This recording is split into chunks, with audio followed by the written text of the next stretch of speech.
చెప్పండి ఒకసారి.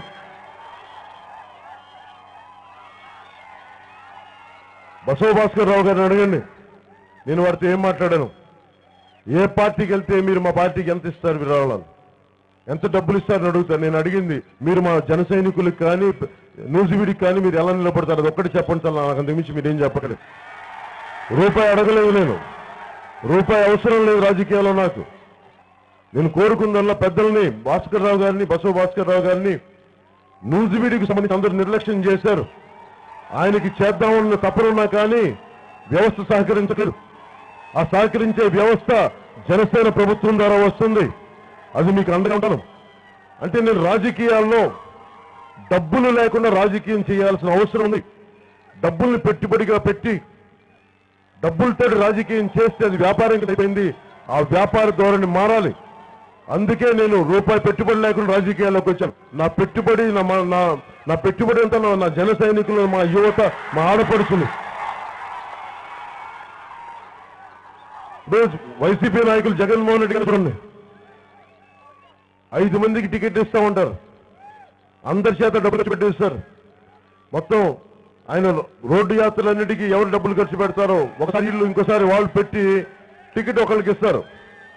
నా దగ్గరికి 4-5 మంది వచ్చిన కూడా చెప్తాను, మీరు నా దగ్గర నుంచి టికెట్ ఆశ్రయించద్దు, పని చేయండి, పని చేసే నిర్ణయం నాకు వదిలేయండి. డబ్బులు కూడా మీరు ఎవరిని మా జన సైనికులు మీరు తీసుకురావట్లేదు, స్వచ్ఛందంగా వాళ్ళు వస్తున్నారు, డబ్బు ఖర్చు లేదు. మా వాళ్ళకి బిర్యానీ ప్యాకెట్లు, సారా ప్యాకెట్లు అవసరం లేదు, ఆ డబ్బు ఖర్చు లేదు. మా వాళ్ళకి పెట్రోల్ ఇవ్వక్కర్లేదు, మా వాళ్ళు బైక్లు వస్తారు. మా ఆడపడుచులు అయితే అసలు వాళ్ళే స్వతంత్రంగా వచ్చి నడుచుకుంటూ వచ్చేస్తారు. మా ఆడపడుచులు మీరు డబ్బులు ఇవ్వక్కర్లా. మీరు మా వాళ్ళ అందరినీ చూసుకుని నాయకులు ఎదుగుతున్నారు కాబట్టి మీరు నాకు రూపాయి ఇవ్వాల్సిన అవసరం లేదు. అందుకే నేను మీకు పని చేయండి, ఎవరు బాగా పని చేస్తే అది ప్రాతిపాదిక. రెండవది, ప్రతి పార్టీలు తెలుగుదేశం కానీ వైసీపీ కానీ ఎవరిని పెడుతున్నారు, అక్కడ స్థానిక సమీకరణలు ఏంటి, ఎవరు ఏం చేశారని దాన్ని బట్టి 3-4 ఒకళ్ళ అభ్యర్థిగా పెడతాను. ఒకవేళ ఇవి పని చేయలేనప్పుడు ఒక సరైన సరికొత్త అభ్యర్థిని పెట్టాల్సి వస్తుంది. ఇవన్నీ నేను చాలా క్లారిటీగా చెప్పాను డే 1 నుంచి. అందుకనే నా గురించి ఎవరికీ లేవు. ఉదాహరణకి చాలా మంది ప్రామిస్ చేసేసి నాకు వాళ్ళ ఏడుపు నాకు ఇష్టం లేదు. అందుకనే డే 1 నుంచి కూడా నేను ఎవ్వరికి ఏది ప్రామిస్ చేయలే. వైసీపీ నాయకులు అందరికీ వాడుకొని చెరుకు పీల్చి పిప్పు చేశారు, డబ్బులు వదిలేసి డబ్బులు తీసేసుకొని డబ్బులు ఖర్చు పెట్టించి వాళ్ళని రోడ్ల మీదకి లాగి ఒకరికి ఇస్తే వాళ్ళ గొడవలు ఉంటాయి.